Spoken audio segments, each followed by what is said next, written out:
Palakal kalshi shkal pirikil kal telepal tirikin nei haish haish kalakal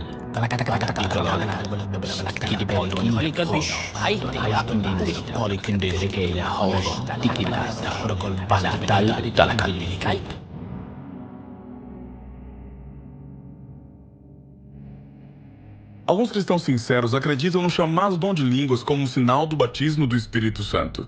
Falar dessa forma se entende como evidência do poder pentecostal. Todo crente convertido deve fazê-lo. E se não o faz, tem um problema. Há quem acredite que isto provém do céu. Talvez. A não ser que, na verdade, pronunciar de sílabas que não se entende nem mesmo quem as pronuncia não parece representar bem a presença de Deus. E se realmente isso não é certo? E se a Bíblia não ensina isso? Se isto é um fenômeno de autossugestão aprendido e imitado por milhares de cristãos, então esse é um dos maiores enganos da história. E se não é fingido e provém do inimigo de Deus, isso é mais grave. Vou lhe contar em 2 minutos a verdade sobre o dom de línguas. Está preparado? Comecemos. Em todo o Novo Testamento, os dons dados à igreja são para cumprir uma função. Jesus ordenou pregar o evangelho a todo mundo, mas os discípulos só sabiam 1 ou 2 idiomas. Por isso foi feito um milagre.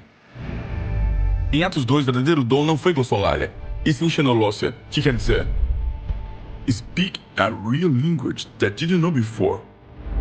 Em Atos 10 e 19 ocorrem casos similares, era um símbolo útil para os não crentes. Mas no capítulo 4, 8 e 9 se derramou o Espírito Santo e não houve dom de línguas. Por quê?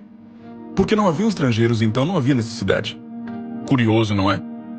A Bíblia não ensina que falar em línguas seria o único símbolo do Espírito comum a todos os crentes. Alguns afirmam que o dom consiste em orar em idiomas angélicos desconhecidos. Dizem que se pode praticar relaxando a boca e se deixando levar pela euforia. Não há forma de saber se é verdadeiro ou falso, mas falam assim os anjos? Na Universidade da Pensilvânia demonstrou-se que ao falar essas línguas não se ativa as áreas cerebrais da linguagem. O motivo é simples, não é nenhuma forma de comunicação. E 1 de Coríntios 14, como se explica? Desde o capítulo 3, a igreja estava repleta de problemas espirituais, contendas e dissensões.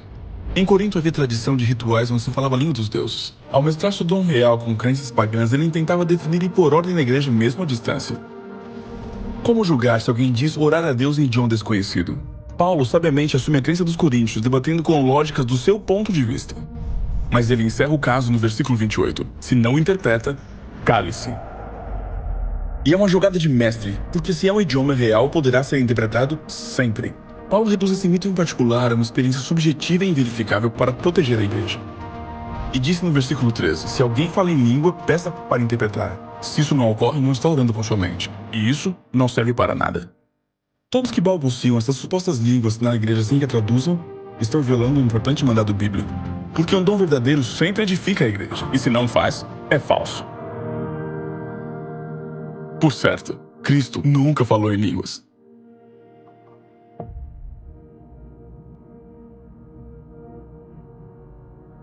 Algumas testemunhas sinceras reconhecem que falam em línguas apenas imitando sons, deixando-se levar.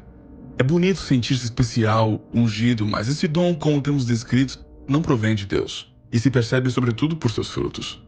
O propósito do Espírito Santo, segundo Atos capítulo 1, é capacitar para pregar o Evangelho, e não para emitir ruídos sem sentido que não trazem crescimento, consolo e esperança a ninguém.